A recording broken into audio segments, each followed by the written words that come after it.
to eventually learn that Swami is in control of your life. Now, people will laugh and say, well, how do you know that? Because there were times where he pointed it out to me. Boom! Granddad, you got 43 pictures of Sai Baba in here. Oh yeah, it was just incredible. It was so much fun. The voice came to me and said, 2,000 years ago, you would have traveled for 24 hours to see the Lord Jesus. You'll travel 24 hours to see me. Now back up. What do you mean the voice came to you? A voice. He loves Sai Baba, so much so that he now calls Indian holy man Sri Satya Sai Baba's ashram his permanent home. Welcome to Souljourns and to Clive Gregory of Ontario, Canada. The story of one man's road to Baba was recorded in India in December of 2008. Clive Gregory from Woodstock, Canada, Ontario, Canada. Is that right? That's right. Thanks for agreeing to sit down and talk to me about your feelings about Sri Satya Sai Baba. We're into late December, week before Christmas, 2008. You're singing in the choir. You've been here for a good number of years. What brought you to Sai Baba? Well, easily it was said because Swami will say, he's the one who brings us. And I have to say that I agree because I had no idea that I would end up here.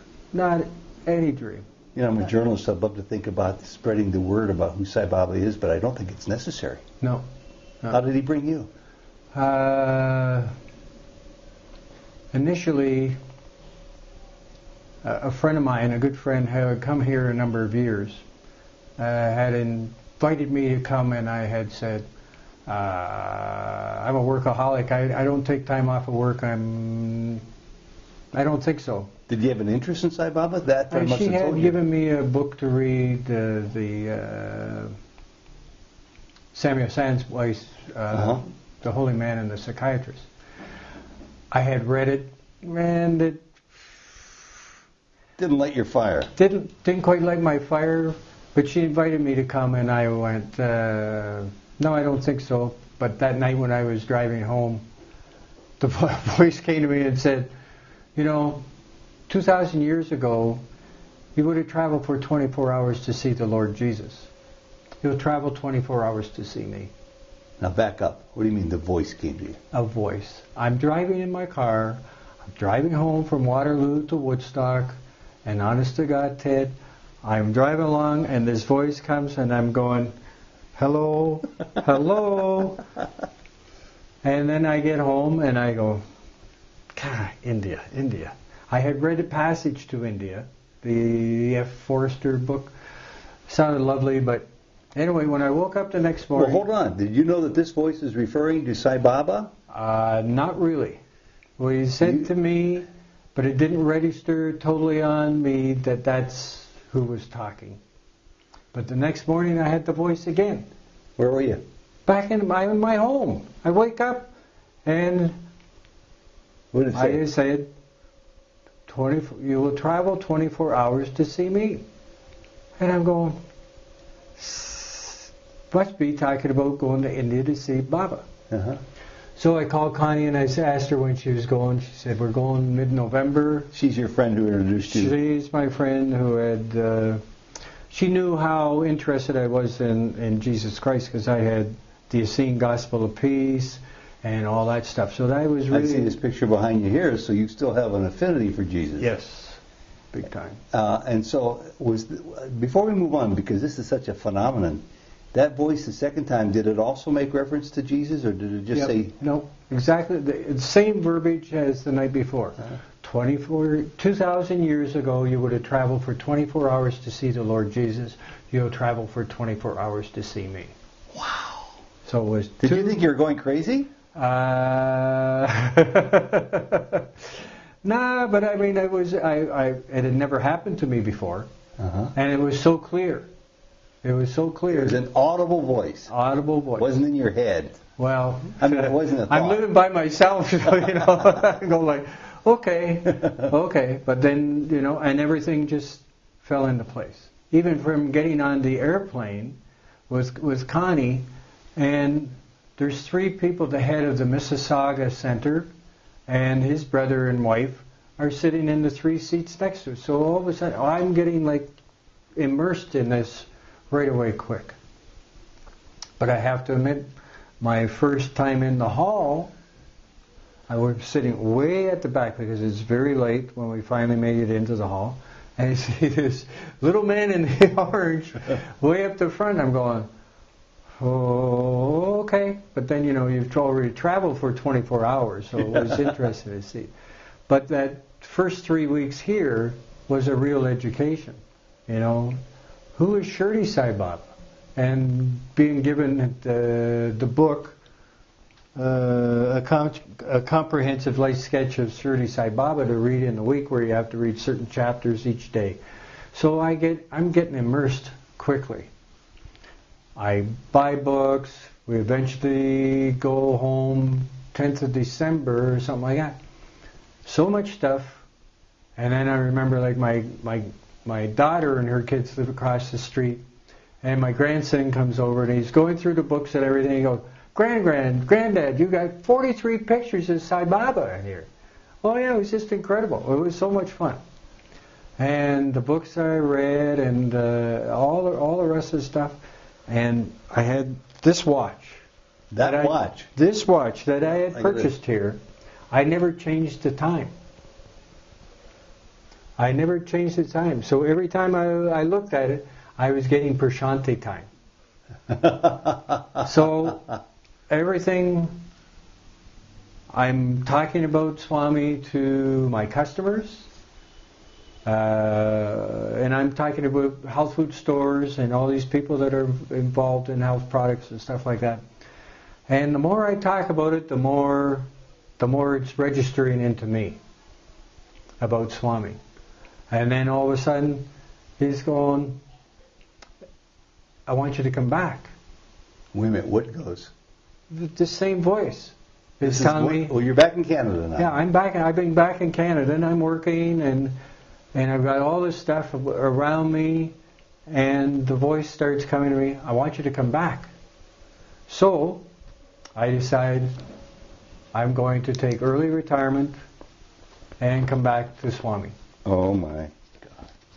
So, I call my friends in California, I go, I'm going back to India. For how long? I said, well, I'm going back for at least 6 months, because that's the length of time I can get a visa. And I see what happens. So what happened? I'm back here in November again, and then early in December, I hear about there's going to be a Christmas choir, and I go, oh, I want to sing. I want to be in the choir. So it's going to be in the shed, going for this meeting on the 10th of December. I go walking in, and all lots of foreigners, people there. And this friend of mine, who I'd met the year before, sees me, grabs me by the arm, and he takes me over to this lady, and he goes, this is your head seva doll for Christmas, for the Western devotees. I go, what are you talking about? So he gives me a brief, like, I don't sing in the choir? No, this is bigger. You'll get more out of this. So, which it was, because we ended up having 55 devotees volunteer to be part of the Seva Doll group. And I got to meet people like John Benner, Dr. Singh, Arthur Hillcoat, Robert Bruce, who were all part of the Christmas committee. And on Christmas Eve and Christmas Day, lo and behold, I got to sit on the veranda, front row, looking at Swami. And I'm sitting there and I'm going, he's going to look over at me and he's going to go, what are you doing up here? I go, and of course this was at the time of the tsunami. And I remember Swami looking over at me, and one eye was totally bloodshot. And the other eye was perfectly clear. And I remember afterwards when that I asked John Benner, did you see? And he said yes. But it wasn't until the next day that we understood that that was what was going on. That was the warnings of the tsunami. So he was registering it. Yeah. It was in Swami. What do you make of these events? Well, even at that time, I'm in awe, but it still didn't. It still wasn't registering. I couldn't say that I knew Swami was God. I didn't even think the possibility that there actually being God come to earth in human form was being said to me, but it still wasn't totally sinking in. But it did. I mean, like I really, I've been blessed here. I know that. People took me under their arm, took me under their wing. Mr. Venkatesh from the veranda spoke to me and gave me things he wanted me to do. I want you to read these books. So all the Satya Sai books I read. They're all there. Okay. Sai speak. And then all the Vihani books. Mm-hmm. And then all the Summer Showers books. And then all the Satyam Sivam Sundaram books. You read them all? I read them all. And more and more and more. So he became your mentor, and he knew that something would draw you to Swami, and as soon as you started to read those books, did they begin to make more sense to you? I mean, especially all of the Kasturi books. Mm-hmm. His time with Swami and knowing all the stuff, and it was overwhelming.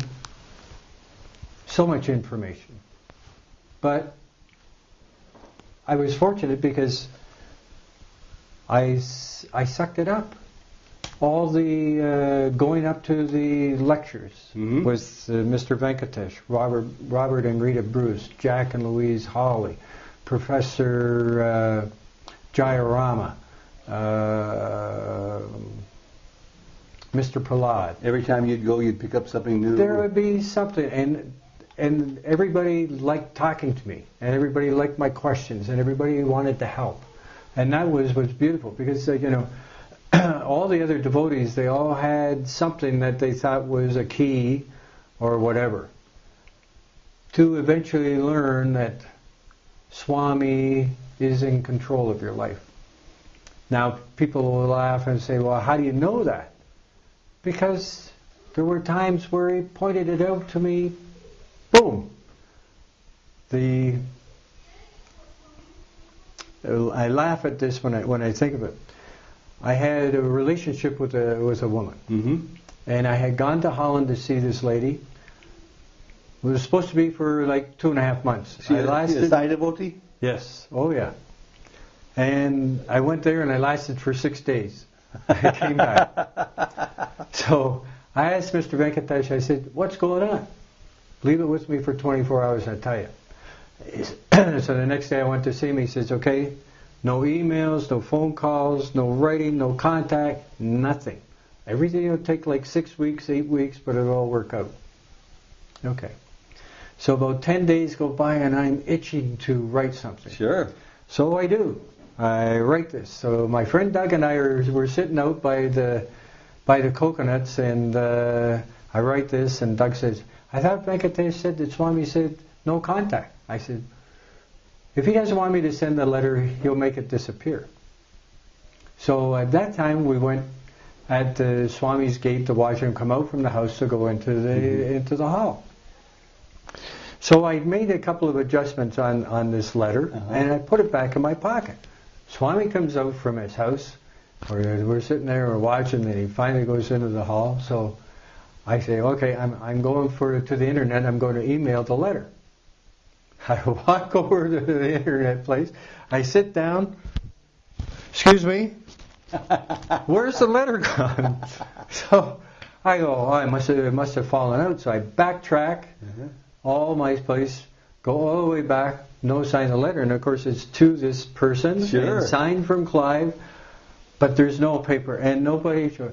Anyway, wait till after Bhajans, and I go to see Mr. Venkatesh, and I tell him, and he goes, I told you, Swami said No letter, no contact, everything. You said he would make it disappear, and yes, he made it disappear.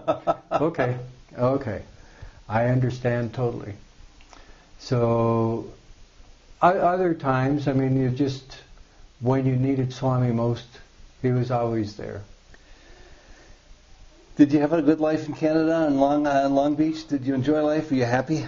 When I look back at my life, I think I've had a great life. I mean, married, had 2 children. Now I have two married, 7 grandchildren. I've worked for Levi's, Calvin Klein, Hugo Boss, Nautica, a lot of the great clothing companies. Back in summer of '92, unplanned by me, of course, I had an emergency ulcer operation. Mm-hmm. Changed my lifestyle totally. Mm-hmm. The one thing I remember was being on the operating table, and when the surgeon was finished the operation, the soul body, I'm assuming, because I couldn't sit up, but some part of me sat up to make sure the work was done good. Uh-huh. Okay, and yes, it was. So back and lay down. You had an out-of-body experience. Out-of-body experience. And waking up the next morning and find yourself with all these tubes and all the rest of stuff on. Okay, but I was very fortunate because this friend of mine, Michael Bertoli, who's a master herbalist in Toronto. A master what? Herbalist. Okay, herbalist. Okay. Had asked me if I wanted to do the prescriptions that the doctor was giving me or if I wanted to do the herbal stuff. And I opted for the herbal stuff. And it was interesting, it was 10 days later, I go to the surgeon, Dr. Simon Yu, and he's examining me, he goes, "Wow, I can't believe how well you're healing. Wow, I'm so glad the prescription is working so well for you." You turned down the medicine. And I go, "Simon, I have to tell you, I didn't take any of the pills. What are you doing?" I said, "My friend, who's a master herbalist, said to do this, and I'm doing that." And he says, "I know not what you're talking about." But he says, "You're healing so very, very well." But he says, "I have to tell you that 60% of the people that I operate on come back in a year to have the operation again." I go, "Dr. Hugh, if you think I want to go through another night like that, wrong. So actually that, as I say, changed my life very much. I got out of the clothing business. And through some friends in the health food business, I met a friend, Brian, and got into organic foods. He was a grower. He needed money to expand into having value-added products. So we grew kamut, ancient wheat, and quinoa, 2 ancient grains in Western Canada. And I created a pasta line, pancake mix line, bread mix line, and it was a whole lot of fun. This went on for about 5 years. Products were all over the country, great stuff. But Brian contacted hepatitis C, I think it was, and decided to retire quite a bit. And my mother passed away, and all of a sudden, I'm out of the business. Kind of got lost. Somebody said to me, "Why don't you go to Puerto Rico to Dr. Ann Wigmore's The Living Food Lifestyle place?" So I went down there to think about life. Went through the course and everything else. And of course, at the last end of it, Stephen is asking for volunteers. All of a sudden, up goes my hand to volunteer. And so I came back to Woodstock, packed up my house, and went down to Puerto Rico to do volunteer work there as their marketing person, to redo all their brochures and all that, and which was great fun. Beautiful people come all over the world to Dr. Ann's. But you didn't have an income. No, I'm working volunteer. I had got my money from Brian for my share of the business, so I was okay. And the food was free, the accommodation was free, and I'm working. But I'm looking out to my office window every day, and I'm looking out at the greenhouse, and I'm looking out at the compost piles and all this stuff, and I go, I want to get my hands in the earth. So I keep asking Leola and Lilita if I can do a little bit of this stuff.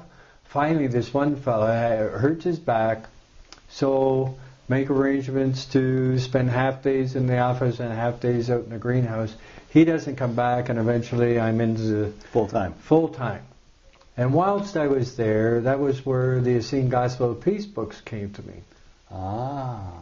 And one of the beautiful in book 4, there's a beautiful story from the Lord Jesus about the humble grass, wheatgrass. Anyway, so every morning I would grab a flat of wheatgrass and I'd sit down at a table and I'd do a wheatgrass meditation. And it was, I mean, you're sitting there and you're holding onto the grass and you're just praying about life. And people would come by, students and staff, and they'd say, I would glow as I was sitting there meditating with this wheatgrass. It was a wonderful experience, but being non-American, I couldn't stay, they couldn't pay me. Uh-huh. And Leola and Lolita wanted me to go and get some modalities so I could come back there as an employee.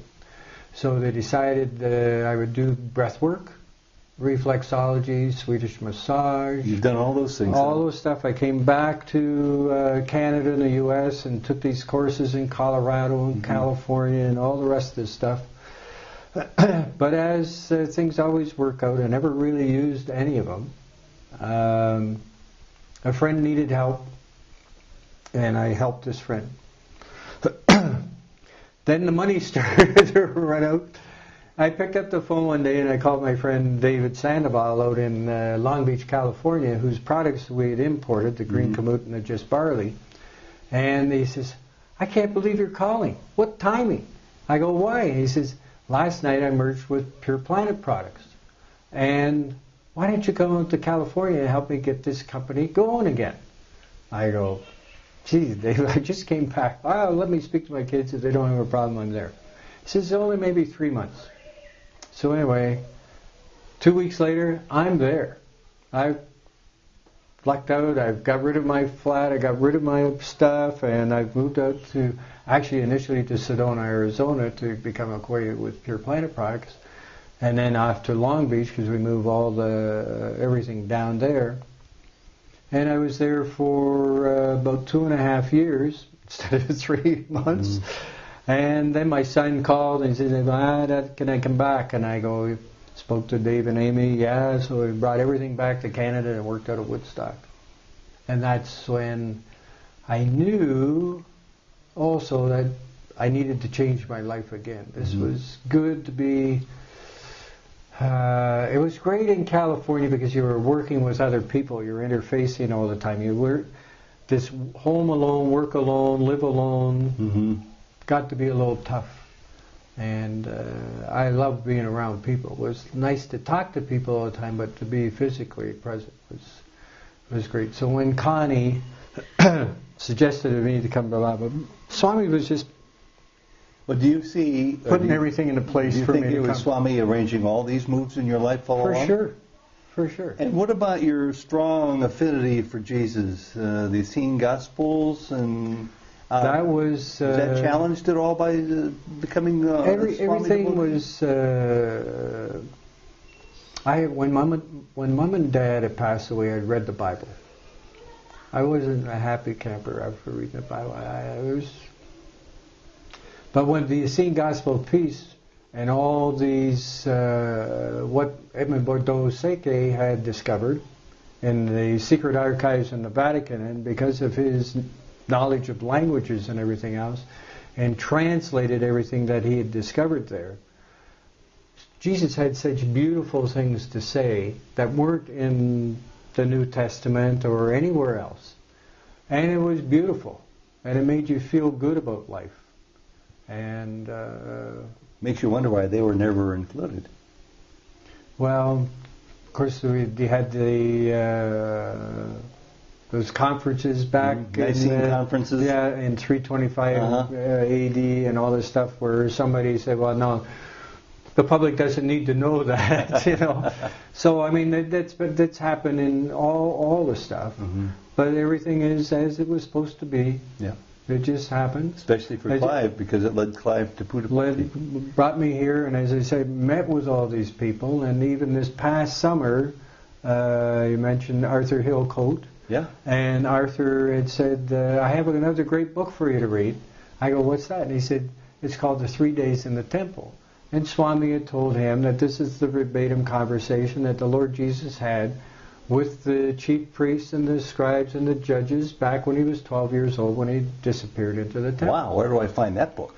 It came from the Divine Word Foundation of Rogue River in Oregon, USA. Anyway, just an incredible book.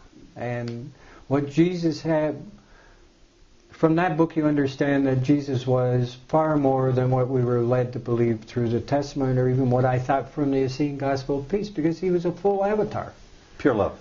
Pure love, and knew what was being talked about by other people all the time, could manifest and do everything that Swami does for us today. And Swami's the one who verified or authenticated that these are the actual words of Jesus in the temple. Yeah.